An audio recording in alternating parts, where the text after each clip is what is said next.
यह मोक्ष मार्ग अधिकार है। बृहद द्रव्य संग्रह यह ग्रंथ आचार्य श्री नेमिचंद्र सिद्धांति देव द्वारा रचित और उसकी श्री ब्रह्मदेव सूरी द्वारा लिखी गई यह टीका। और अब हम बहुत ही महत्वपूर्ण पैच में आए हैं जहाँ पर अनेक जिनागम के पहलुओं को खोला गया है। शायद हम में से किसी ने इन विषयों को सुना नहीं होगा या फिर उसको पढ़ा होगा तो शायद समझ में नहीं आया होगा। ऐसे कुछ बिंदु अब क्रम में आने वाले हैं इन 2-3 गाथाओं में, तो थोड़ा उपयोग विशेष लगेगा। आज हम गाथा नंबर 42 से विषय को आगे बढ़ाते हैं। कल उस सम्यक दर्शन की चर्चा हुई और वो सम्यक दर्शन विपरीत अभिनिवेश रहित होता है ऐसा वहाँ पर बताया। और जो विपरीत अभिनिवेश है या सम्यक्त्व के लक्षण आदि अनेक बातें टीका में बताई है। 10 प्रकार के सम्यक्त्व बताए, 8 प्रकार के मद रहितपना बताया, 6 अनायतन बताए या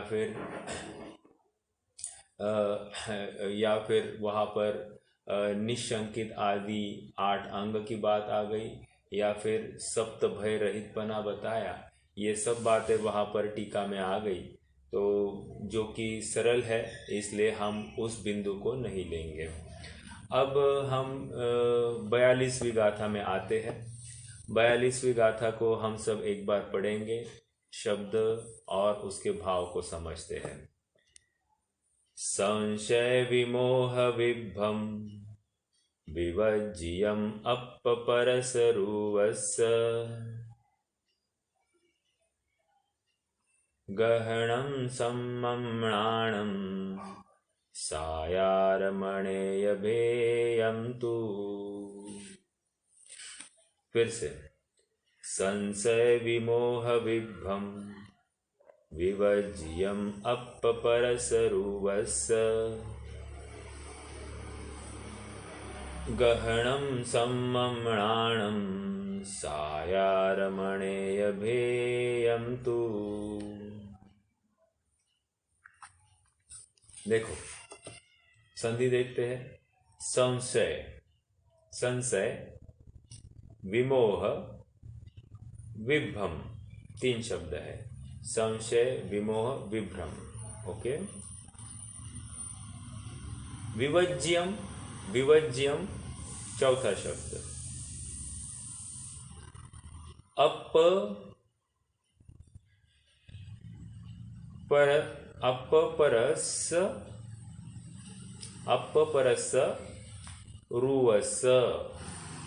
अपपरस रुवस, ठीक है। 3 शब्द है वहां पर। गहनम, सम्मम्णानम, सायार मणेय, मतलब अपन क्या करेंगे, संधि करेंगे। सायारम अणेय, म का हलंत करना और अ बाहर निकलेगा, तो सायारम अणेय भेयम तु। सायारम अणेय भेयम तु। अब देखते हैं क्या है शब्दों का अर्थ। गाथा के उच्चारण से आपको सबको ख्याल में आया ही होगा कि यह सम्यक ज्ञान की चर्चा है। 41वीं गाथा में सम्यक दर्शन की बात आई थी, अब यहाँ पर सम्यक ज्ञान की बात आ रही है।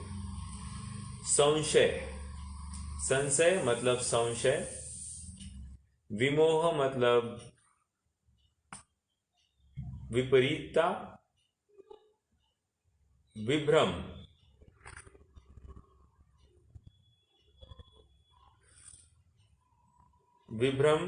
मतलब एकांतपना, अनध्यवसाय।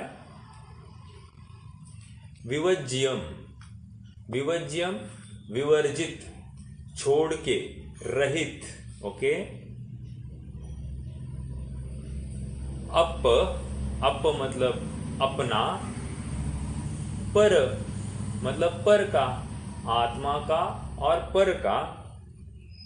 सरुवस्य, सरुवस्य अपना और पर का स्वरूप, गहनम ग्रहण करना, अपना भी ग्रहण करना, पर का भी ग्रहण करना, ठीक है। गहनम सम्मणानम, वो सम्यक ज्ञान है। और ये सम्यक ज्ञान कैसा है? सायारम, साकार है। ओके। अनेय भेयम तु, और अनेक भेद वाला है, अनेक भेद वाला है। ओके। तो ये गाथा का सरल सरल अर्थ हो गया। गाथा अर्थ अपन एक बार पढ़ते हैं। आत्मस्वरूप और पर पदार्थों के स्वरूप का जो संशय, विमोह मतलब अनध्यवसाय, यहाँ पर विमोह का अर्थ अनध्यवसाय किया है, और विभ्रम, विभ्रम मतलब विपर्य, विपरीतता रूप कुज्ञान से रहित जानना है, वह सम्यक ज्ञान कहलाता है। वह आकार अर्थात विकल्प सहित है और अनेक भेदों का धारक है। ठीक है। तो यहाँ पर हमको अब 2-3 चीज़ों को देखना है। हमने कल देख लिया संशय, विमोह और विभ्रम। ठीक है। संशय मतलब परस्पर विरुद्ध दो कोटि के ज्ञान को स्पर्श, विषय को स्पर्श करने वाला ज्ञान। विमोह मतलब विपरीत ज्ञान, एकदम विरुद्ध ही कोई बात को ग्रहण करना। जैसे ये चांदी है या सीप है, तो चांदी को सीप कह देना, ये विपरीत हो गया, विपरीत ज्ञान हो गया। वैसे ही यहाँ पर पुण्य को, पुण्य धर्म है या संसार मार्ग है या मोक्ष मार्ग है, तो उसको मोक्ष मार्ग ही कह लेना, वो एकांत रूप से विपरीत। ठीक है। ऐसे हर जगह पर लगा सकते हैं। तो विपरीत और अनध्यवसाय, कुछ भी जानने के लिए अनिच्छुक। ठीक है। तो ऐसा अनध्यवसाय से युक्त विभ्रम, ये 3 प्रकार के विकार ज्ञान में पाए जाते हैं। और इनसे रहित जो जाननपना होता है, या इनसे रहित जो वस्तु को ग्रहण करता है, वस्तु के बारे में निर्णय करता है, उस निर्णयात्मक ज्ञान को यहाँ पर सम्यक ज्ञान कह रहे हैं। फिर वो ज्ञान स्व वस्तु का हो या पर वस्तु का हो, दोनों का यथार्थ रूप से जानना, यह सम्यक ज्ञान है। पर को जानकर भी सम्यक ज्ञान कैसे कह रहे? पर को पर रूप जाना, ये हो गया सम्यक, और स्व को स्वरूप जाना, ये भी हो गया सम्यक। ओके। 2 बातें हैं। पर को भी जानकर सम्यक ज्ञान क्यों कह रहे हैं? क्योंकि ये मैं नहीं हूं ऐसा भी जानना जरूरी। जैसे देखो, अपना घर है, तो घर, मेरा घर जानने के लिए मुझे इर्द गिर्द के घर जानने भी जरूरी है। तो पर का घर जब जाना, तो सहज ही मेरा घर भी, ये मेरा घर नहीं है, ये निर्णय हो गया। इसका मतलब ये उसमें मेरा जाननपना नहीं है, उसमें अपनत्व भी स्थापित नहीं होगा। तो जहां पर मेरा है, वहीं पर अपनत्व भी स्थापित होगा। तो ये सम्यक ज्ञान की चर्चा। दूसरा एक बिंदु आया यहाँ पर, सायारम। सायारम मतलब क्या है? ये साकार है। साकार का अर्थ यहाँ पर विकल्प वाला है, ऐसा बताया जा रहा है। ठीक है। सायारम कहकर क्या कह रहे हैं? ये विकल्प सहित है। मतलब क्या? विशेष जानने का सामर्थ्य रखता है सायारम। ओके। साकार, देखो यहाँ पर विकल्प मतलब भेद। ओके। अनेक प्रकार के विषयों को जानने का सामर्थ्य, उसको विकल्प कह रहे हैं। और उसको हम क्या कह रहे हैं? सायारम, साकार। आकार ये शब्द यहां पर क्यों आया? थोड़ा प्रश्न खड़ा हो सकता है। जैसे आप थोड़ा सा विचार कीजिए, कोई भी एक दर्पण है, दर्पण के सामने कोई भी चीज आती है, तो दर्पण क्या करता है? उसके आकार को झलकाता है। ओके। वैसे ही ये अपना ज्ञान दर्पण है, और इस ज्ञान दर्पण के सामने जो कोई चीज आती है, तो उस चीज को, या जो कोई विषय इंद्रियों के माध्यम से ग्रहण होता है, वो ज्ञेय वस्तु ज्ञेयाकार रूप से इस ज्ञान दर्पण पर झलकती है। और जैसा ज्ञान दर्पण है ना, दर्पण झलकाने का काम करता है। किसकी झलकन करेगा? उस आकार की झलकन करेगा। तो उस ज्ञेय की मुख्यता से यहाँ पर उसको आकार, साकार रूप बताया गया है। ओके, हालांकि ये ज्ञेयाकार बनता है, इस अपेक्षा से उसको साकार बताया जा रहा है। ओके, तो साकार का अर्थ समझ में आया। साकार इसका मतलब ये ज्ञेयों को झलकाता है, जिसके अनेक भेद, जिसके अनेक आकार या अनेक प्रकार हो सकते हैं, इसलिए उसको साकार कहा जा रहा है। ठीक है, आकार मतलब क्या कोई ऐसा आकार होगा, ये बात नहीं चल रही है। ज्ञेयों को झलकाने की सामर्थ्य की अपेक्षा से इसको साकार बताया जा रहा है। ओके, साकार की चर्चा हो गई। अनेय भेयम, अनेय भेयम मतलब अनेक भेद वाला है।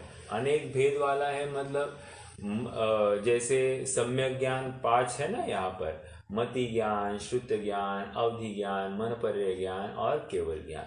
तो ये अनेक प्रकार का है। उसमें भी श्रुत ज्ञान के अलग भेद, मति ज्ञान के अलग भेद, अवधि मनपर्य के भी अपने अपने अलग भेद, और केवल ज्ञान एक ही भेद वाला है। इसमें अलग से कोई भेद उपभेद नहीं होते हैं।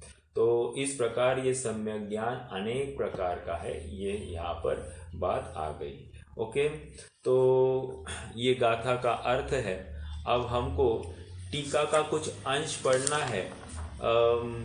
बहुत ही मार्मिक अंश है, इसलिए हम उस अंश को पढ़ेंगे। ठीक है,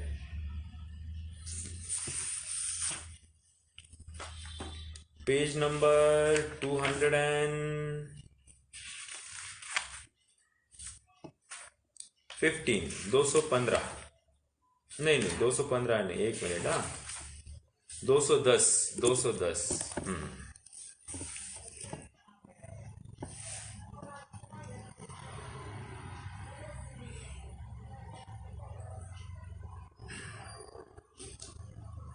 पढ़ेंगे। चलिए पढ़ते हैं। अरे ये नहीं ना भैया, 210 है। आपने थोड़ा सा देखिए क्या है। मैं पढ़ता हूँ थोड़ा सा। यह शिष्य शंका करता है, एंड का है, एकदम लास्ट में है वो।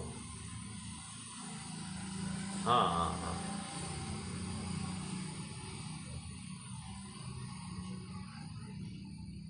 हाँ बस आ गया। यहाँ पर शिष्य शंका करता है। यहाँ पर शिष्य शंका करता है, उपरोक्त प्रकार से प्राभृत ग्रंथों में जो निर्विकल्प स्वसंवेदन ज्ञान कहा गया है वह घटित नहीं होता है। अब थोड़ी न्याय की चर्चा चलेगी, थोड़ा सा उपयोग देना। हो सकता है कठिन होगी, लेकिन समझने का प्रयास कीजिए, क्योंकि ये ऐसे प्रकरण हर यहाँ कहाँ नहीं पड़े हैं। ये कोई विशिष्ट प्रकरण है जिनागम के, जैसे ये 42वीं गाथा, 44वीं गाथा, इनके प्रकरण बाकी कहीं मिलते नहीं है। ओके, तो इसलिए थोड़ा सा उपयोग देकर अपन पढ़ेंगे तो और समझने की कोशिश करेंगे। कुछ शंका होगी तो शंका बिल्कुल पूछना, लेकिन ये पढ़ते हैं और उसके बाद में फिर और चर्चा करेंगे। उपरोक्त प्रकार से प्राकृत ग्रंथों में जो निर्विकल्प स्वसंवेदन ज्ञान कहा है वह घटित नहीं होता है। वैसे मेरा प्रश्न है, निर्विकल्प स्वसंवेदन ज्ञान मतलब क्या?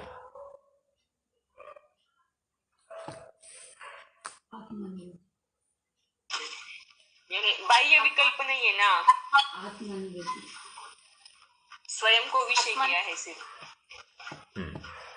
नीता भाभी कह रहे हैं कि आत्मानुभूति, और ममता भाभी कह रहे हैं कि बाह्य विकल्प नहीं है। ओके, तो आत्मानुभूति ये यूजुअली हम सबको पता है, लेकिन यहाँ पर स्वसंवेदन ज्ञान का अर्थ थोड़ा सा अलग से लेना है। हालांकि शिष्य उसी टोन में बात कर रहा है, वो आत्मानुभूति को निर्विकल्प कह रहा है, और यहाँ पर इस ज्ञान को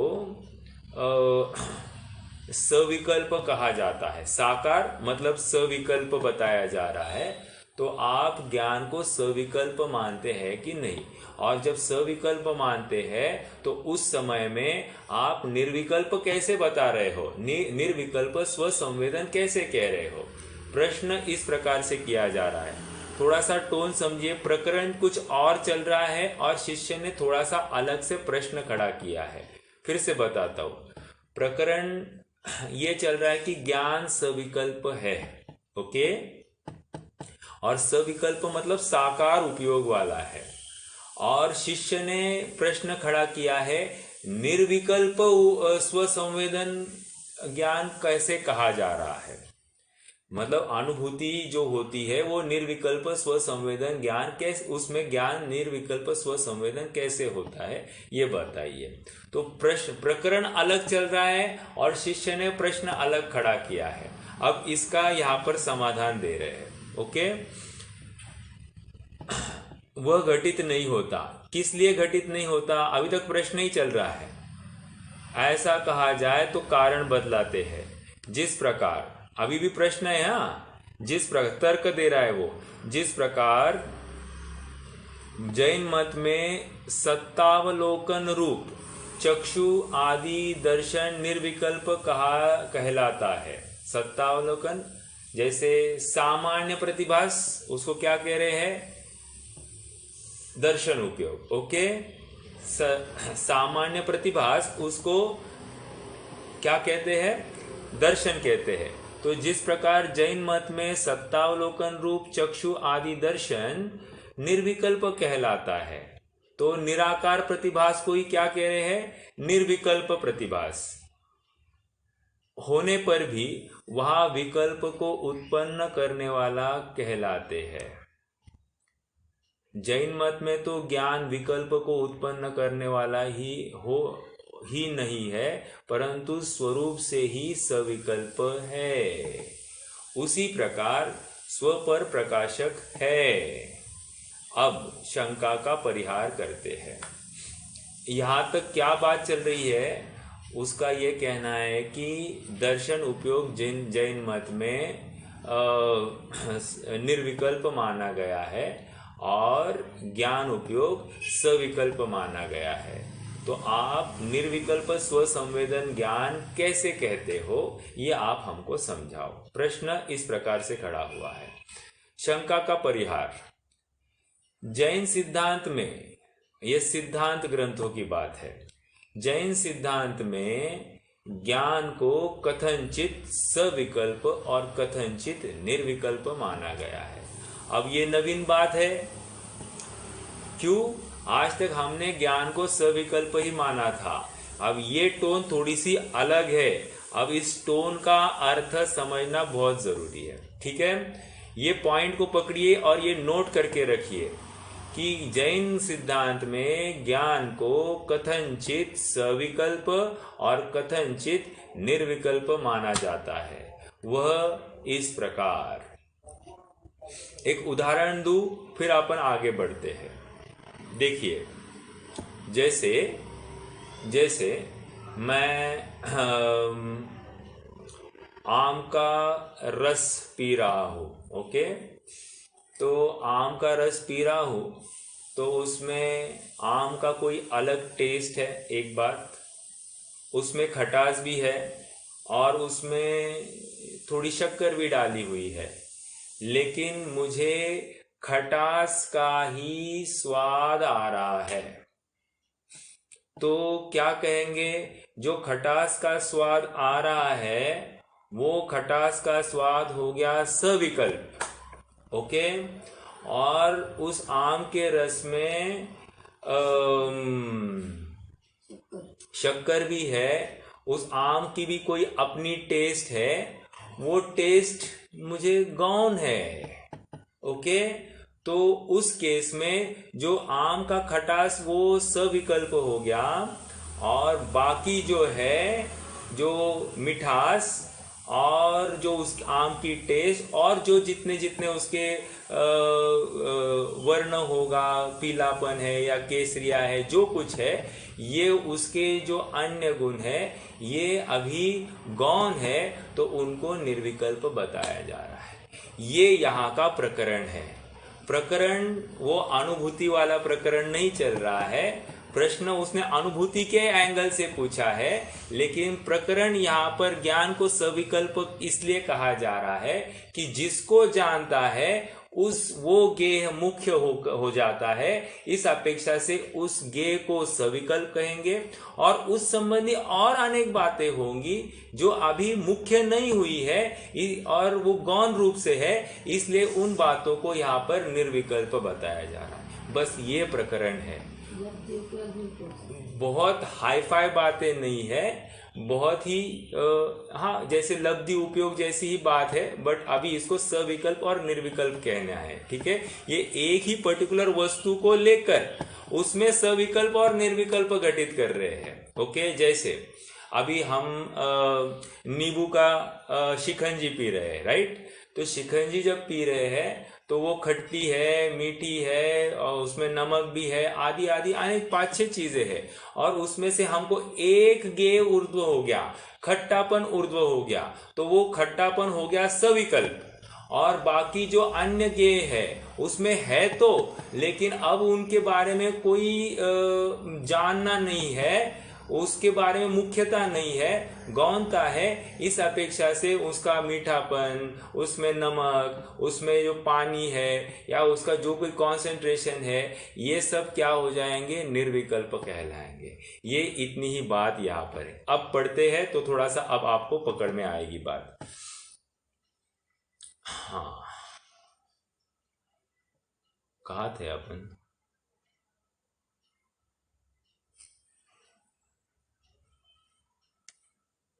हाँ, इसलिए घटित नहीं होता है। हाँ, मैंने क्वेश्चन ठीक से पढ़ा नहीं शायद, अपन वो फिर से पढ़ रहे। जिस प्रकार जैन मत में सत्तावलोकन रूप चक्षु आदि दर्शन निर्विकल्प कहलाता है, उसी प्रकार बौद्ध मत में ज्ञान निर्विकल्प कहलाता है, परंतु वह निर्विकल्प होने पर भी वह विकल्प को उत्पन्न करने वाला कहलाता है। ये बौद्ध मत कह रहा है। क्या बौद्ध मत क्या मानता है? ज्ञान तो निर्विकल्प है, लेकिन वो सविकल्प की उत्पत्ति कर सकता है। ये बौद्ध मत की मान्यता है। लेकिन जैन मत की मान्यता क्या है? ज्ञान तो सविकल्प ही होता है। ओके, तो उसके जवाब में आचार्य ने क्या कहा? जैन मत में तो ज्ञान विकल्प को उत्पन्न करने वाला ही नहीं है, परंतु स्वरूप का नहीं, ये तो हो गया शंका का परिहार। जैन सिद्धांत में ज्ञान को कथनचित सविकल्प और कथनचित निर्विकल्प माना जाता है। वह इस प्रकार, अब इसका आंसर, जिस प्रकार विषय आनंद रूप से स्वसंवेदन है, वह राग स्वसंवेदन के, अगला पेज, वह राग स्वसंवेदन के विकल्प रूप होने से सविकल्प है, तो भी शेष अनिश्चित सूक्ष्म विकल्पों का सद्भाव होने पर भी उनका मुख्यपना नहीं है।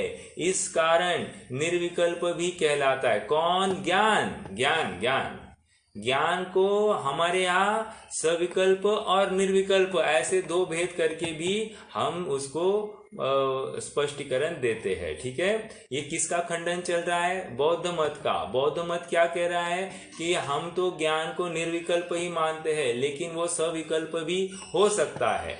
लेकिन हमारे यहाँ पर क्या कह रहे हैं कि वो ज्ञान जो है वो कथनचित सविकल्प भी है, कथनचित निर्विकल्प है। सविकल्प किस अपेक्षा से? जो बात मुख्य हो गई है उस मुख्य बात को हम सविकल्प कहते हैं, और उसी के अलावा अन्य जो कोई चीजें होगी, जो कोई विषय होंगे, वे सब अनिश्चित है, उनके बारे में कोई चर्चा जरूरी नहीं है, तो उनको निर्विकल्प कहा जा रहा है। तो ये अभी पहला उन्होंने उदाहरण जो दिया, किसी विषय आनंद, विषय का आनंद ले रहा है, जो कुछ खा रहा है, मिठाई खा रहा है XYZ, या फिर शिकंजी पी रहा है, वॉट एवर इट इज, हर विषय का आनंद ले रहा है, तो एक गे मुख्य हो गया और अन्य गौण हो गए, तो इसको मुख्य गौण की अपेक्षा से जो मुख्य हो गया उसको सविकल्प कहेंगे, और जो गौण हो गए विषय उनको निर्विकल्प कहेंगे। ये यहां तक बात आ गई। अब थोड़ा सा और आगे, उसी प्रकार पहला उदाहरण हो गया, अब दूसरा उदाहरण दे रहे हैं। अब ये किसके ऊपर घटित कराएंगे? अब दूसरे उदाहरण में अपने शुद्धात्मा का अनुभवन। शुद्धात्मा का अनुभवन क्यों?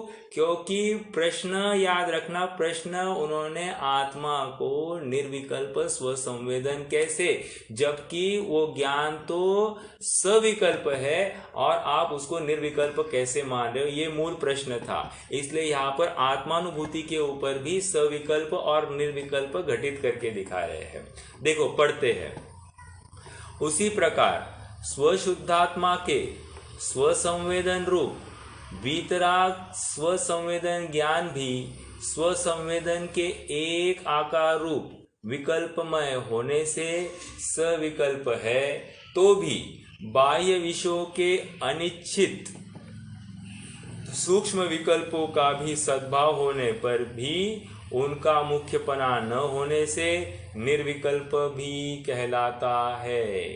अब यहाँ ये थोड़ा समझाता हूं। देखो, आत्मा का अनुभव हो रहा है किसी जीव को, तो प्रश्न ये खड़ा हो रहा है कि क्या आत्मा का अनुभव जिस समय हो रहा है मात्र आत्मा ही ज्ञेय है या अन्य कुछ ज्ञेय बन रहा है? ये प्रश्न समझ में आ रहा है क्या?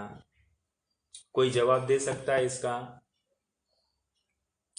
जब आत्मा का अनुभव हो रहा है जीव को, उस समय में ज्ञान मात्र आत्मा को जान रहा है या और कुछ उसके ज्ञान का ज्ञेय बन रहा है? यानी पर पदार्थ ज्ञान के विषय हो ही जाते हैं, लेकिन वो गौण रहते हैं ना तब। हाँ, स्व पर प्रकाशक तो स्वभाव है ही। हाँ, ठीक है, ठीक है।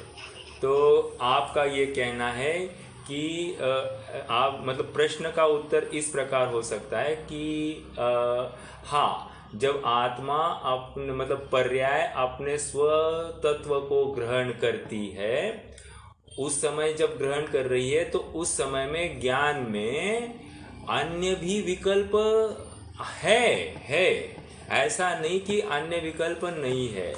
तो यहाँ पर भी वही बात कह रहे हैं, जब आत्मानुभव हो रहा है उस समय में ज्ञान तो आत्मा को जान रहा है, मे भी उसी समय में अन्य ज्ञेय भी ज्ञान का विषय हो रहे हैं।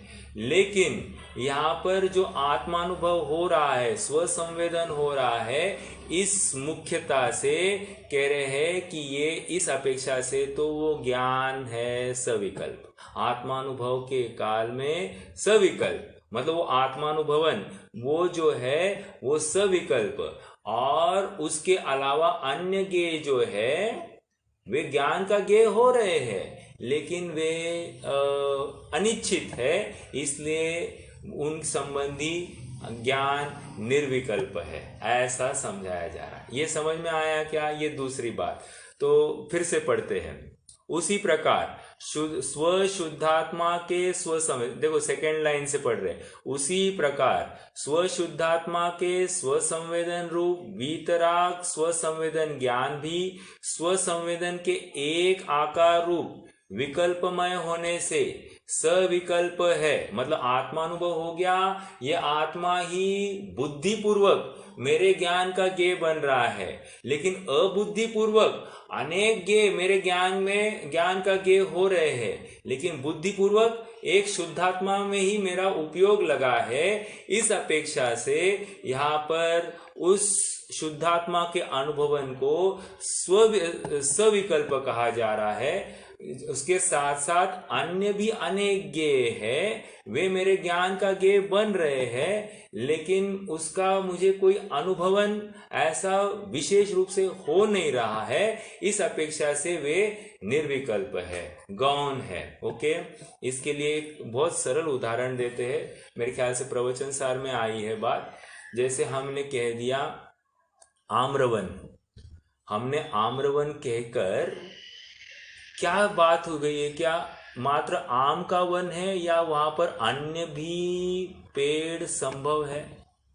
तो यहाँ पर कह रहे हैं, हाँ बोलिए।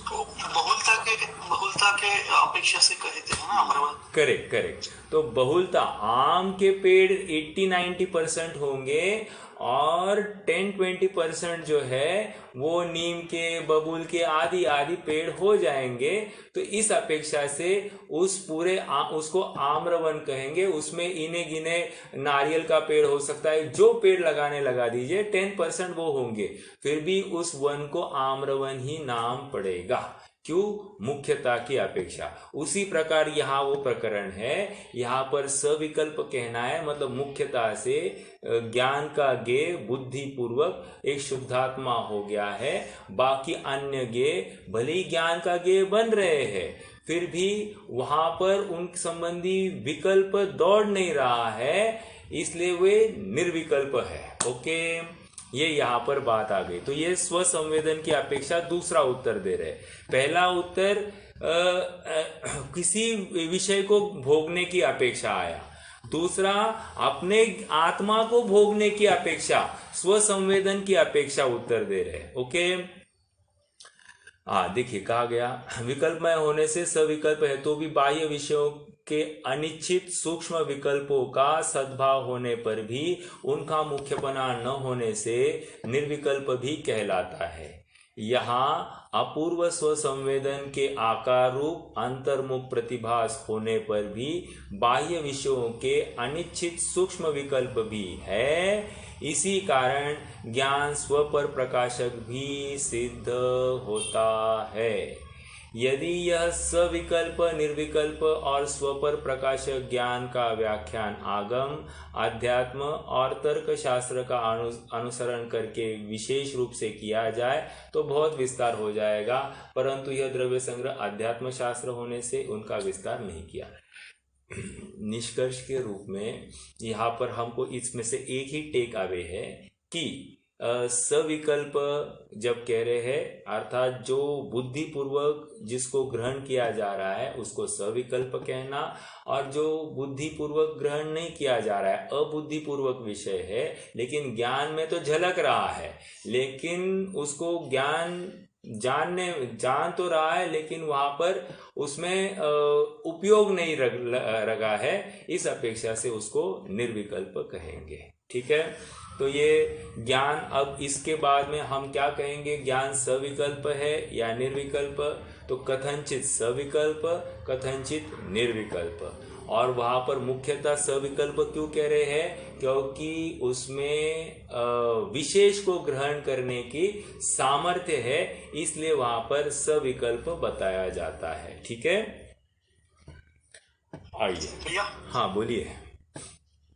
हाँ, तो यहाँ पे जो लिखा है कि स्वशुद्धात्मा के संवेदन रूप वितराग स्व संवेदन ज्ञान भी स्व संवेदन के एक आकार रूप और विकल्पमय होने से, तो उसके विकल्प, आकार रूप विकल्प ऐसा उसको आया है, तो ये आकार रूप बोले तो शुद्धात्मा का स्व संवेदन का आकार का है उसने ना। तो आकार मतलब ज्ञान का ज्ञेय आकार, शेप को लेकर नहीं है। हाँ, इसलिए मैंने वो साकार का अर्थ पहले ही किया। आकार मतलब जो चीज ज्ञान का ज्ञेय बनती है उसको ज्ञानाकार कह देते हैं। तो यहाँ पर शुद्धात्मा के आकार मतलब वो शुद्धात्मा के संबंधी जो कोई विकल्प चलेंगे वे ज्ञेयाकार इसके बन जाएंगे, या जो कोई निर्णय किया था शुद्धात्मा संबंधी शास्त्रों के माध्यम से, विद्वानों के माध्यम से, स्वयं ने एकांत में जाकर जो तत्व चिंतन या उस धारा में उसने अनुभवन किया होगा या निर्णय किया होगा, वही अब अनुभव के काल में उसको वो आकार प्रतीत हो रहा है। इस अपेक्षा से उसको वो उस आकार की बात चल रही है। ओके, चलिए जी सिद्धि शास्त्र में बोलिए। सिद्धि शास्त्र में उन्होंने कहा है अथवा परिणाम म्हणजे शुद्ध चेतना रूप कर्ता भोक्ता ते घन निर्विकल्प स्वरूप। हाँ, इसका रिलेशन है क्या इधर? नहीं, वहां तो कर्ता भोक्ता कह रहे हैं और निर्विकल्प स्वरूप। वहां पर निर्विकल्प का अर्थ आप यूं समझिए कि निर्विकल्प का जो अर्थ है वहां पर राग द्वेष के विकल्पों से रहित है, इस अपेक्षा से वहां पर लेना है। ओके, निर्विकल्प का ये अभी प्रश्न भी प्रश्नकर्ता का अर्थ उसी एंगल से था कि राग द्वेष संबंधी विकल्प नहीं है, इस अपेक्षा से वो निर्विकल्प स्वसंवेदन आप ज्ञान को कैसे कह रहे हो, तो वो राग द्वेष रहित पना उसको निर्विकल्प कहते हैं। ये एक बात है, ये समयसार आदि ग्रंथों की बात, वहां पर निर्विकल्प का अर्थ वो लेना। ये द्रव्य संग्रह है, द्रव्य संग्रह में यहाँ पर हमको सिद्धांत की अपेक्षा जब ज्ञान का प्रकरण चल रहा है तो ज्ञान का सविकल्प और निर्विकल्प क्या होता है ये समझाया गया है। दोनों प्रकरण अलग अलग धारा है। और आपने जो आत्मसिद्धि का भी उदाहरण दिया, वो राग के अभाव में जो निर्विकल्पता हुई है, इस अपेक्षा से वो कथन है, वो अलग है। ठीक है, वहां पर राग द्वेष रहित पना उसको निर्विकल्प अनुभव स्वसंवेदन कह रहे हैं। बोलो वीतरागता। ठीक है, चलिए अब हम प्रकरण में उनको प्रकाशक सिद्ध करना, इस प्रकरण में उनको स्वपर प्रकाशक सिद्ध करना। हाँ, इसमें उनको विशेष रूप से स्वपर प्रकाशी स्वभाव ही ज्ञान का प्रसिद्ध करना है। राइट, अब आप थोड़ा सा अपन आगे बढ़ेंगे तो इसमें स्वपर प्रकाशकपना भी कैसे उन्होंने घटित किया है ये भी समझ में आएगा। हम यूजुअली समयसार को हमने जिस प्रकार से समझा है, वहाँ पर ज्ञान में ही स्वप्रकाशीपना और ज्ञान में ही पर प्रकाशीपना, ऐसा हमने वहाँ पर देखा है। लेकिन अब यहाँ पर थोड़ी सी, अब ये 43वीं और 44वीं गाथा है, यहाँ पर थोड़े से प्रकरण में अलग विवक्षा है, अपन उस विवक्षा को भी देखने वाले हैं। तो करते हैं, अभी अगली गाथा ही लेंगे तो और चर्चा करेंगे अपन। चलिए, गाथा नंबर 43।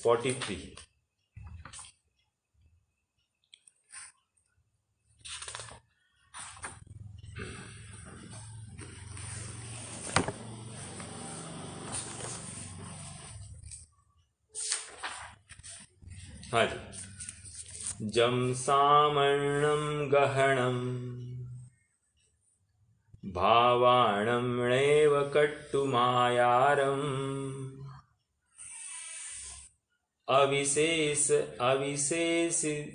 अविशेषिदुणम अट्ठे दंसनमिति भण्णये समय। फिर से, जम सामर्णम गहनम भावाणमेव कट्टुमायारम अविशेषिदुणम अट्ठे दंसनमिति भण्णये समय। संधि देखते हैं। जम सामर्णम गहनम भावाणम, सरल है, कुछ भी संधि नहीं है। णेव कट्टुम आयारम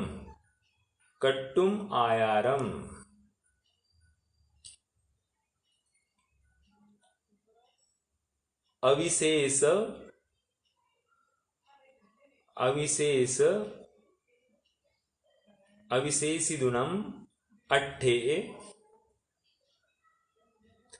दंसनम इति भण्णये समये। भण्णये समये। ठीक है, देखो अब क्या है शब्दार्थ। जम मतलब जो, सामान्यम मतलब सामान्य, गहनम मतलब ग्रहण,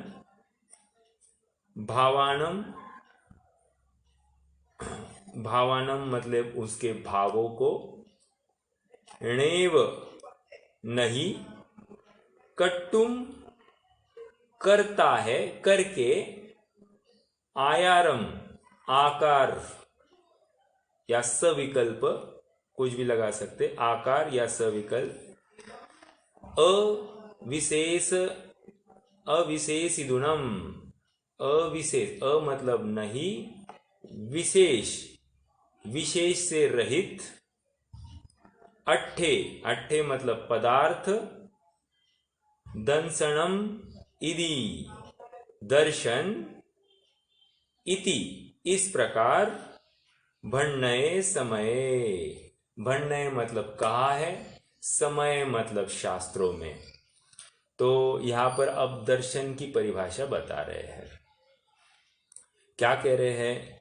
जम सामान्यम गहनम भावाणम पदार्थ अट्ठ अविशेषिदुणम, मतलब अट्ठ मतलब पदार्थ, तो जो पदार्थों के भाव को विशेषता से रहित सामान्य से ग्रहण करता है,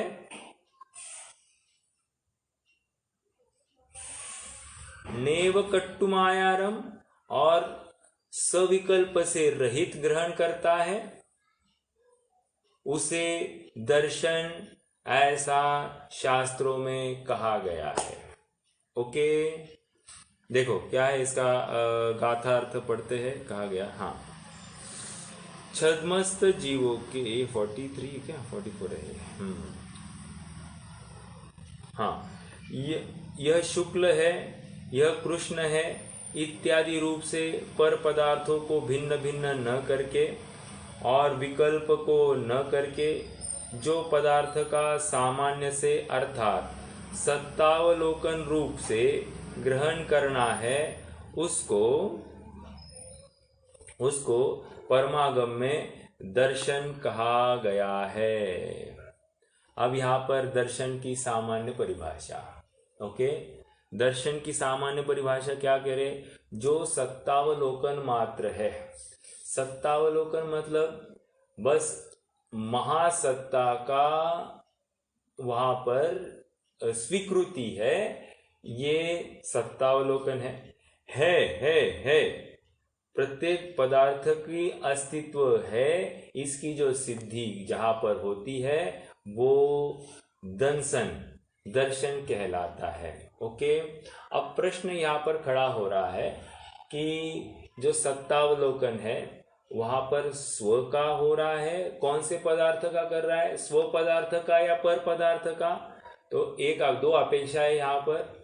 एक तो सभी पदार्थों का सत्तावलोकन करता है और दूसरा स्व का सत्तावलोकन कर रहा है। कैसे? क्योंकि जो है पना सामान्य ग्रहण हो रहा है किसी भी पदार्थ का, उसके भाव का, ये कह रहे हैं कि ये बस वो हयाती मात्र को दिखाता है, अस्तित्व मात्र को दिखाता है, इस अपेक्षा से सत्तावलोकन है। ठीक है, और ये विकल्पों से बोलिए। ये सत्तावलोकन यानी सामान्य प्रतिभास कहेंगे क्या? हाँ, सामान्य प्रतिभास, यस। देखो यहाँ पर आप थोड़ा सा इसमें ही है, क्या कहा है, ये भी लिखा है कि अगली गाथा में शायद आत्मावलोकन, दंसन को आत्मावलोकन कहा। अब वहां पर आत्मावलोकन का क्या अर्थ है? आत्मानुभूति नहीं लेना, बस वो हयाती मात्र की स्वीकृति, ये वहां पर आत्मावलोकन का अर्थ है। स्व के हयाती मात्र की स्वीकृति, ये दर्शन का कार्य है। मतलब दर्शन गुण स्व यूँ कहिए, मैं थोड़ा सा आगे बढ़ रहा हूँ। दो ज्ञान उपयोग के बीच में एक दर्शन होता है, दंसन पूर्वम नानम बता ही रहे हैं। तो ज्ञान उपयोग के पूर्व दर्शन उपयोग होता है। तो वो दर्शन उपयोग क्या कर रहा है, आत्मावलोकन करता है और फिर ज्ञान की विशेषता से जानने में कार्यकारी हो जाता है। तो इन शॉर्ट ये कह रहे हैं कि आत्मावलोकन मतलब कुछ है पना की सिद्धि, आत्मा के अस्तित्व की हयाती वहां पर हो जाती है। इस अपेक्षा से वो दर्शन गुण की बात है। ठीक है, सत्तावलोकन, यहाँ पर महासत्ता की अपेक्षा चर्चा चल रही है। महासत्ता किसको कहते हैं, तो एक शॉर्ट में बता देता हूँ। जैसे जीव द्रव्य में अस्तित्व गुण है, पुद्गल द्रव्य में अस्तित्व गुण है, धर्म अधर्म आकाश काल में भी अस्तित्व गुण है। तो सभी द्रव्य अस्तित्व गुण की अपेक्षा है। अब ये जो है सभी द्रव्यों को एक ही ग्रुप में ले लिया और सबकी हयाती को एक ही गुण की अपेक्षा से ले लिया, सबको एक कह दिया, ये महासत्ता की अपेक्षा है। ओके, और अवांतर सत्ता क्या होती है, महासत्ता के विरुद्ध अवांतर सत्ता होती है। अवांतर सत्ता की क्या अपेक्षा होती है, तो कह रहे अवांतर सत्ता में कुछ विशेष की हयाती को बताना है तो उसको अवांतर सत्ता में लेते हैं। तो इन शॉर्ट यहाँ पर महासत्ता का अस्तित्व दिखाना है, ये दर्शन के माध्यम से हो रहा है। ये गाथा का एक सामान्य अर्थ ये है कि जो पदार्थ के सामान्य भाव को ग्रहण करता है, उसके विशेष भावों को ग्रहण न करते हुए ऐसा जो जाननपना है उसको दर्शन कहते हैं। ओके, याद रखना, ये दर्शन और सम्यक दर्शन वाला दर्शन दोनों में फर्क है। ये दर्शन सामान्य प्रतिभास देखना मात्र की अपेक्षा है, और वो जो दर्शन है वो प्रतीति या अनुभूति या श्रद्धा की अपेक्षा से वो दर्शन की चर्चा है। तो दोनों अलग अलग है, शब्द दोनों एक है, लेकिन भाव दोनों के जुदे जुदे हैं। ठीक है, और यहाँ पर हम दर्शन उपयोग वाले दर्शन की बात कर रहे हैं, निर्विकल्प प्रतिभास की बात चल रही है। ठीक है, निराकार प्रतिभास की बात चल रही है, जहाँ पर विशेष जानना नहीं होता है, ऐसी बात चल रही है। देखिए, दो बातें हैं। अब हमने जब कह दिया कि निर्विकल्प प्रतिभास, तो एक्चुअल क्या फंक्शन है, तो कह रहे हैं कि जहाँ पर कुछ है ऐसा जो प्रतीति चलती है, प्रतीति कहो, ऐसा जो देखना मात्र होता है, जानना मात्र होता है, उसको कह रहे हैं ये दर्शन उपयोग। ओके, तो ये सामान्य अर्थ को ग्रहण करने वाला है, ये बात यहाँ से आ गई।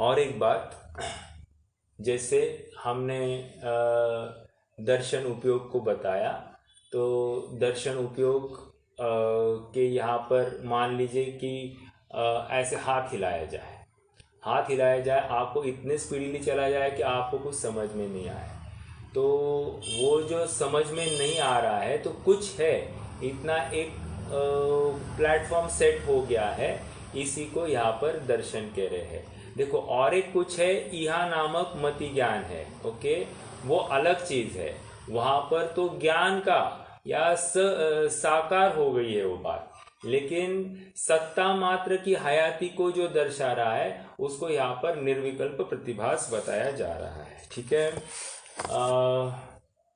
मैं 1 मिनट मैं यहाँ से कुछ प्रश्न है क्या जस्ट चेक करता हूँ और उसकी भी चर्चा कर लेते हैं।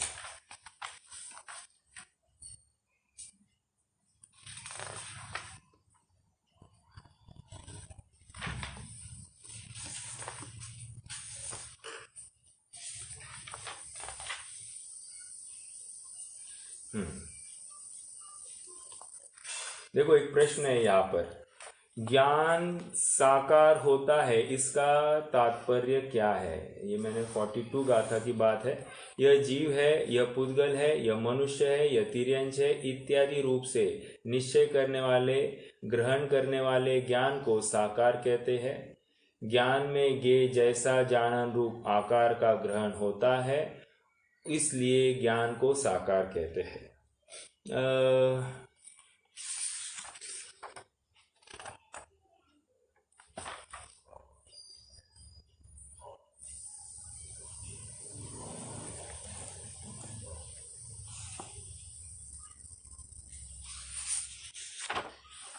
हाँ जी, देखो पदार्थ के सामान्य ग्रहण का क्या अर्थ है?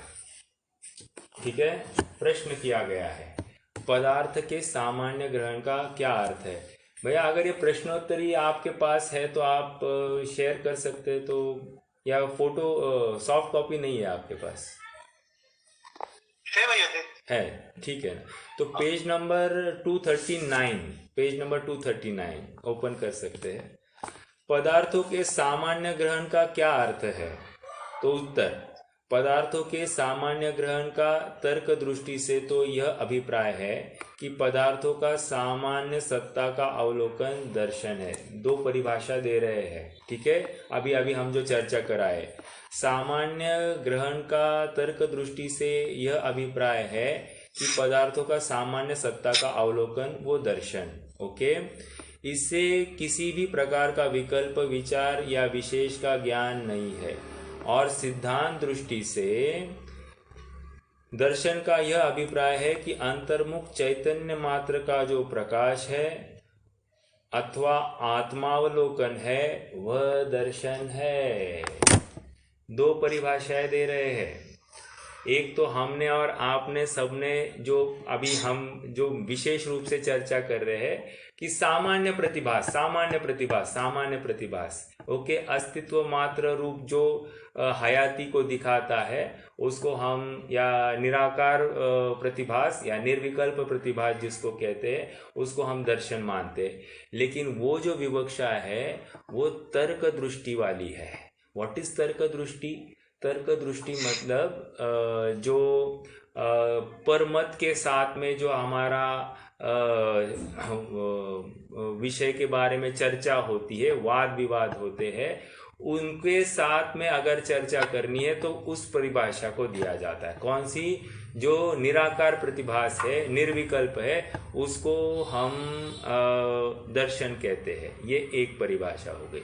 अब हम जैनी ही है, हम सब मानते हैं कि यही ऐसा ही है, इसी प्रकार से, अन्य प्रकार से नहीं है। जो भगवान ने कहा है वो हम स्वीकार करें क्योंकि भगवान का स्वरूप हमने समझ लिया है।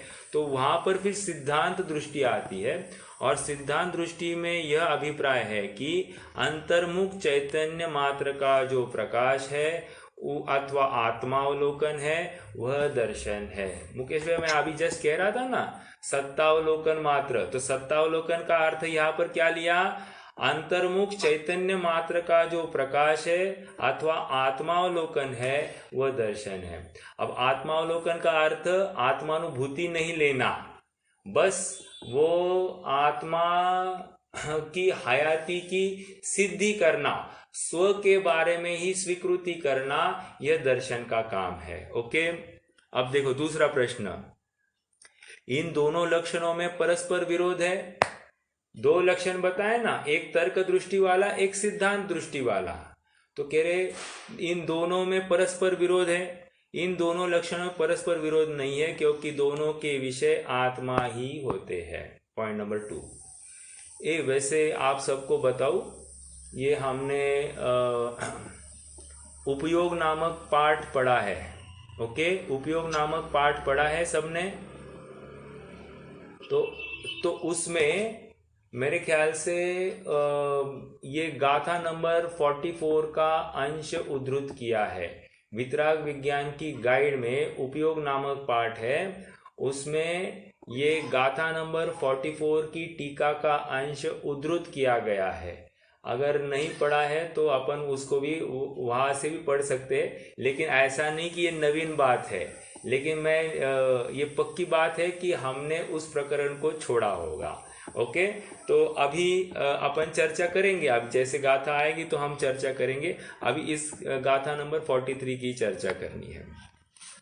प्रश्न नंबर 3, पदार्थों के सामान्य सत्ता आत्म विषय कैसे बन सकती है? सर्व पदार्थों में तो सामान्य अस्तित्व गुण है, वह महासत्ता रूप है। अपन ने ये भी चर्चा की।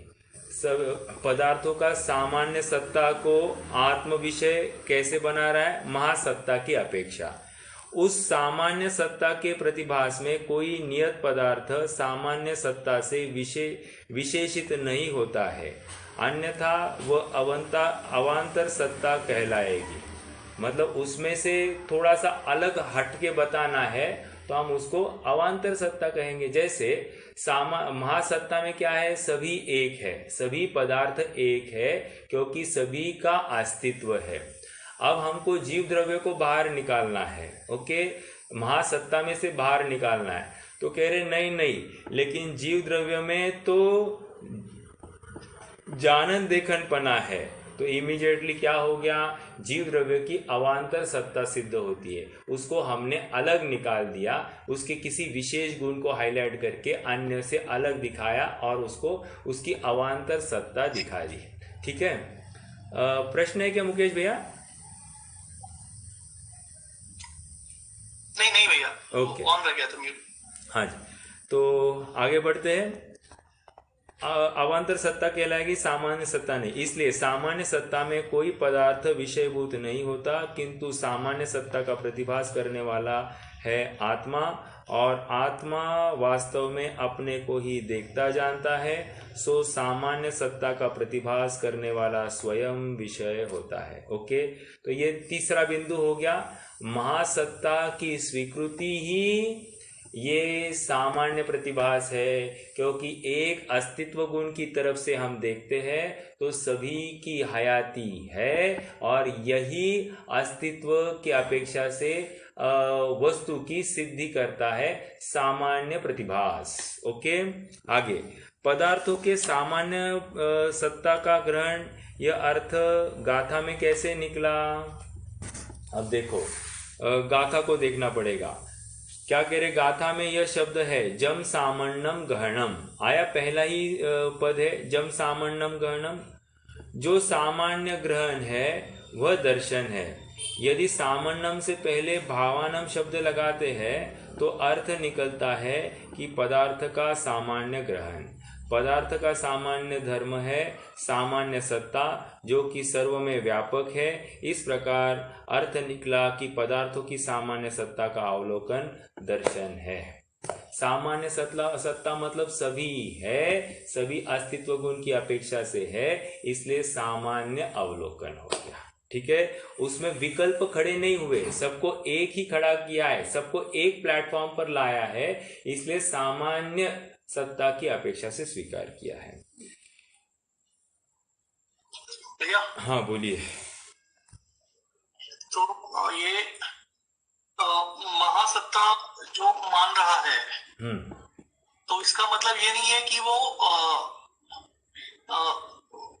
यानी आत्मा की, सिर्फ केवल आत्मा की या अन्य द्रव्यों की सत्ता को मान रहा है यहाँ पर। तो क्या ये पहला स्टेप होगा कि ये जो 7 तत्वों का या जो तत्वार्थ सिद्धांत का, ये क्या है पहला स्टेप होगा क्या? हाँ, अच्छा प्रश्न है, कह सकते हैं क्या? यस, ये ऐसा है कि महासत्ता की अपेक्षा, एक मिनट, नेट कनेक्शन चला गया है। हाँ, महासत्ता की अपेक्षा सभी द्रव्य एक है। ये अपन अभी देख रहे थे ना कि स्व और पर का स्वरूप जानता है, अप पर स्वरूपस्स।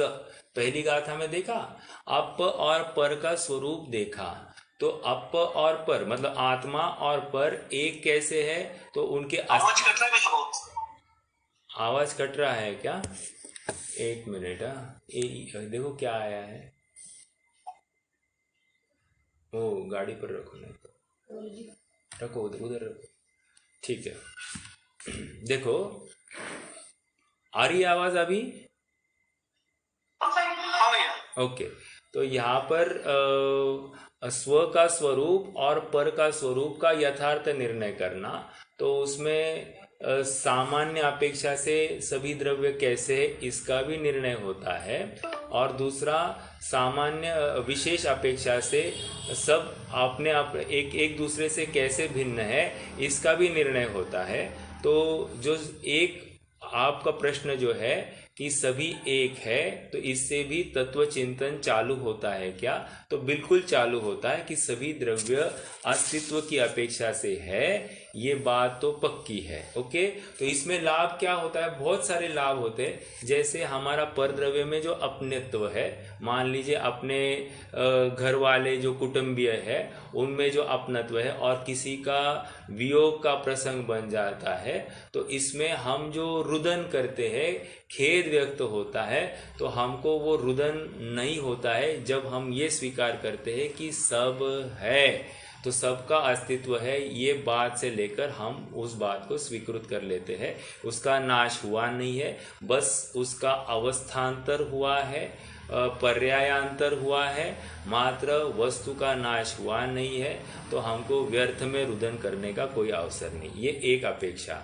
दूसरा, अगर पुद्गल के साथ में लेना है तो पुद्गल भी उसका उसमें है, वो कभी मेरे रूप नहीं हो सकता, पुद्गल रूप ही रहने वाला है। ये उसका अस्तित्व गुण भी तो हमको हाईलाइट करके दिखा रहा है। हालांकि उसका परिणमन उसके अधीन है, ये सब बातें मान ली, लेकिन उसका अस्तित्व हमेशा पुद्गल रूप ही बना रहने वाला, ये भी तो बात स्वीकार हो जाती है।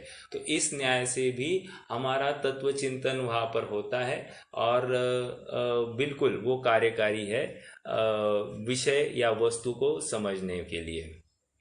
ओके, हाँ जी।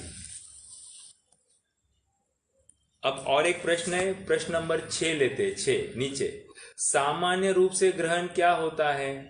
आत्मा का अवलोकन ही सामान्य रूप से ग्रहण कहलाता है, अथवा सामान्य के ग्रहण को सामान्य ग्रहण कहते। सामान्य के ग्रहण को देखो, ये शब्द चेंज हो गया। सामान्य मतलब छह द्रव्य सामान्य है, ये महासत्ता की अपेक्षा उनका अस्तित्व है, तो सामान्य या हयाती मात्र की स्वीकृति यही सामान्य है। ओके, तो क्या सामान्य का ग्रहण ही सामान्य कहलाता है। सामान्य के मायने आत्मा, तो आत्मा के ग्रहण को सामान्य ग्रहण कहते हैं।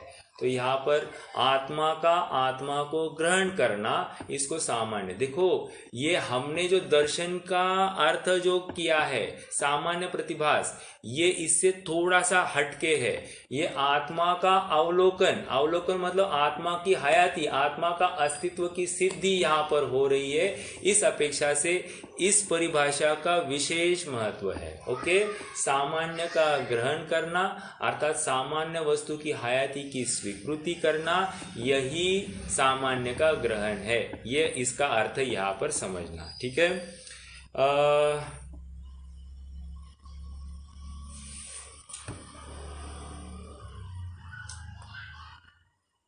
देखिए और एक प्रश्न, सामान्य का अर्थ आत्मा कैसे हो जाता है? मानेन ज्ञानेन प्रमाणेन सहितं समानम, समानस्य भावः सामान्यम इति व्युत्पत्ति से यह अर्थ हुआ कि द्रव्य ज्ञान करके सहित है और उसे समान कहते हैं, और समान के भावों को सामान्य कहते हैं। सो समान हुआ चेतन, वह समान का भाव हुआ चैतन्य। ये थोड़ा सा डिफिकल्ट है, चलो ये छोड़ दीजिए। आगे, वस्तु सामान्य विशेषात्मक है, उसमें सामान्य का ग्रहण करना दर्शन है, वह विशेष का ग्रहण करना ज्ञान है। क्या यह अर्थ ठीक प्रतीत होता है? नहीं, देखो ये अर्थक नहीं कह रहे हैं। वस्तु सामान्य अंश का ग्रहण करने वाला दर्शन और विशेष अंश को ग्रहण करने वाला ज्ञान माना जावे तो ज्ञान अप्रमाण हो जाएगा। ओहो, क्योंकि ज्ञान ने एक ही अंश जाना, अन्य अंश को उसे ज्ञान नहीं हो पाया। पूर्ण वस्तु जानना सो ज्ञान कहलाता है। ज्ञान का विषय अपूर्ण वस्तु नहीं होता है। अर्थात यहाँ पर सामान्य को दर्शन और विशेष को ज्ञान, ऐसा हम नहीं कह सकते हैं। कल और चर्चा करनी है, कल नहीं कर सकेंगे, मंडे को करनी है। चर्चा ये होगी कि ज्ञान स्वपर प्रकाशक जो हम अभी कह रहे थे, तो उसका भी क्या विशेषता है। वहाँ पर 44वीं गाथा आएगी। 44वीं गाथा में ये बताएंगे कि दर्शन स्वप्रकाशी होता है और ज्ञान पर प्रकाशी होता है। तो हमने अब आज तक जो समझ रखा था कि जो ज्ञान स्वपर प्रकाशक है, इसका क्या तात्पर्य है, इसकी भी अपन विशेष चर्चा करेंगे। क्या दर्शन स्वपर प्रकाशी हो सकता है, इसकी चर्चा भी अपन करेंगे। हो सकता है या नहीं हो सकता है वो अलग है, उसका जवाब अपन ढूंढेंगे। तो काफ़ी बिंदु है, अपन चर्चा करेंगे। ये गाथा एक क्रीम है। आप थोड़ा सा इस टीका को पढ़ना। टीका को पढ़ने के बाद में कुछ प्रश्न है तो प्रश्न नोट करना। आप उन प्रश्नों को भी विचार में लेने का प्रयास करेंगे और इस विषय को और पुष्ट करेंगे। जरूरी विषय है, समझने योग्य विषय है। हर ग्रंथ में नहीं है। ये द्रव्य संग्रह में की विशेषता है कि ये पर्टिकुलर जो विवक्षा है ये भी हमको समझनी चाहिए, क्योंकि जिनागम की विषय वस्तु है। तो हर अपेक्षा से हम उस विषय को समझेंगे तो आत्मा के बारे में जो ज्ञान होगा वो यथार्थ होगा, तो अत्यंत कार्यकारी होगा अपने आत्मानुभवन में। ठीक है, तो आज रुकते हैं और चर्चा अपन क्रमशः बढ़ाएंगे। ओके, कोई शंका है तो पूछिए, नहीं तो फिर रुक जाएंगे।